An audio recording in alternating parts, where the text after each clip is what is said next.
Concernant le département de la recherche, on est vraiment sur l'expertise de la performance à ce moment-là. On va avoir 2 laboratoires de recherche. Le premier, c'est l'IRMES, l'Institut de recherche biomédicale et d'épidémiologie.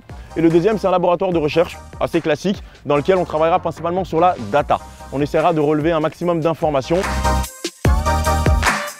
Salut aux fans de sport, c'est un vrai plaisir de vous accueillir à l'INSEP. Bonjour, je m'appelle Nathan Migens et bienvenue à l'INSEP pour tous les fans de sport. Je suis data scientist à l'INSEP. Donc ici on est au plateau technique du laboratoire CEP, donc sport, expertise et performance. Et donc c'est ici qu'ils vont réaliser pas mal de tests, bioméca principalement, et de physiologie. Il existe plein de domaines où on peut utiliser de la data dans le sport. Depuis quelques années, il y a vraiment un gros développement de tout ce qui est monde connecté, capteurs GPS, plateformes de force, de puissance sur les vélos, etc. Du coup on récupère énormément de données sur les athlètes. Ça peut être aussi des données sur leur bien-être, sur leur sommeil, sur leur qualité de vie de manière générale.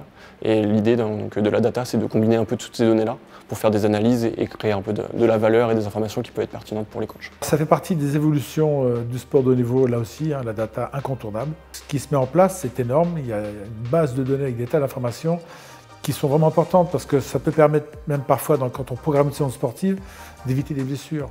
La data, c'est aussi ça, c'est dire, oh, attention, là, zone rouge, pour telle et telle raison, il y a des clignotants. Donc oui, il y a un gros travail qui se fait. En termes d'efficacité, c'est vraiment indispensable. Et ça fait partie des nouveautés, en tout cas pour l'INSEP, depuis 3-4 ans. Et ça marche vraiment bien. Ouais.